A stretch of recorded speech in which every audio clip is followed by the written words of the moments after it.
మెల్లగా నెట్టకండి. రెడీయా?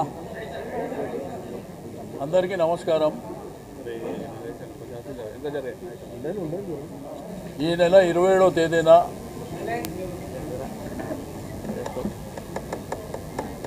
భారత రాష్ట్ర సమితి అంటే ఆ రోజుల్లో ఉన్నటువంటి తెలంగాణ రాష్ట్ర సమితి పార్టీ ఆవిర్భావం 25 వసంతాలు పూర్తి చేసుకుంటున్నటువంటి శుభ సందర్భంలో మా ప్రియతమ నాయకుడు కేసీఆర్ గారి నాయకత్వంలో మరి బ్రహ్మాండంగా 2001లో పార్టీని ప్రారంభించడమే కాకుండా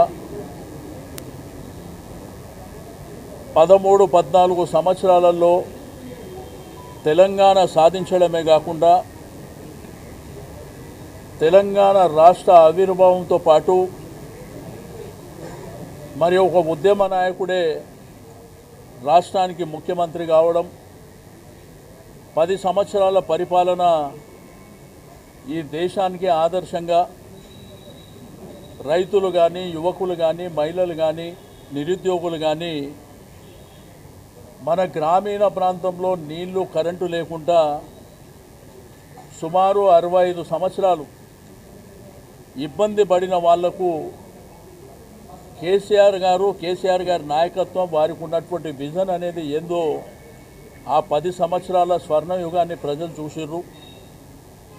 మరి 27వ తేదీన జరిగేటువంటి ఆవిర్భావం మా అందరికీ మా ఇంట్లో ఒక పండుగ రోజు, మా కుటుంబాలలో ఒక పండుగ రోజుగా భావించి దీన్ని బ్రహ్మాండంగా గ్రేటర్ హైదరాబాద్ పరిధి నుంచి కూడా భారీ ఎత్తున మేము అక్కడికి వెళ్ళాలనేటువంటి ఉద్దేశంతో ఈరోజు ఒక మీటింగ్ ఏర్పాటు చేసుకోవడం జరిగింది. రెండోది, రేపు ఎల్లుండి మీకు గోషామైల్ కానివ్వండి, నాంపల్లి కానివ్వండి, కార్వాన్ కానివ్వండి, అదేవిధంగా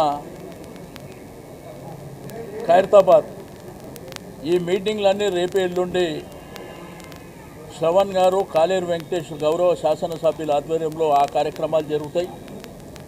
రెండోది, అన్ని నియోజకవర్గాలలో 12-13వ తేదీన కూడా నియోజకవర్గాల్లో మీటింగ్ జరుగుతాయి. 20వ తేదీన ఈ నెల ఇక్కడనే భవన్లో జనరల్ బాడీ మీటింగ్ జరుగుతుంది. మరి ఆ తర్వాత 27వ తారీఖున ప్రతి డివిజన్లో కూడా జెండా ఆవిష్కరణ కార్యక్రమం చేపట్టడం, బ్రహ్మాండంగా అలంకరణ చేసుకోవడం, బంటింగ్లు కానీ, బ్యానర్లు కానీ, కార్యకర్తల్ని సమన్వయం చేసుకొని మరి చలో వరంగల్ మహాసభకు మరి బయలుదేరి వెళ్ళడానికి మేము రూపకల్పన చేయడం జరిగింది. కాబట్టి కార్యకర్తలు, నాయకులు, సింపథైజర్స్, ప్రజలు కూడా స్వచ్ఛందంగా ముందుకొచ్చి, ఎందుకంటే ఆ బ్రహ్మాండమైనటువంటి స్వర్ణయుగాన్ని మీరు చూసినారు, బ్రహ్మాండమైనటువంటి పరిపాలన చూసినారు. కాంగ్రెస్ ప్రభుత్వం వచ్చినాక ఈ 1.5 సంవత్సరాలు మరి ఏమి జరుగుతుందో మన కండ్ల ముంగట మనం చూస్తున్నాం. ప్రజలు ఎట్లా ఇబ్బంది పడుతుండ్రు, రైతాంగం ఎట్లా ఇబ్బంది పడుతుండ్రు, విద్యార్థులు ఏ విధంగా ఇబ్బంది పడుతుండ్రు, మహిళలు ఏ విధంగా ఇబ్బంది పడుతుండ్రు, మరి అదేవిధంగా ప్రభుత్వ ఉద్యోగులు కూడా ఎట్లా ఇబ్బంది పడుతున్నారో మనం చూస్తూ ఉన్నాం. కాబట్టి మనందరం కేసీఆర్ గారికి సంఘీభావం తెలపడానికి మరి అందరూ కూడా ముందుకు రావాల్సినటువంటి అవసరం ఉన్నది అని చెప్పి నేను ఈ సందర్భంగా తెలియజేస్తూ ఉన్నాను. ఓకే, చలో వరంగల్. జై తెలంగాణ, జై తెలంగాణ, జై తెలంగాణ, జై తెలంగాణ, జై తెలంగాణ, జై తెలంగాణ.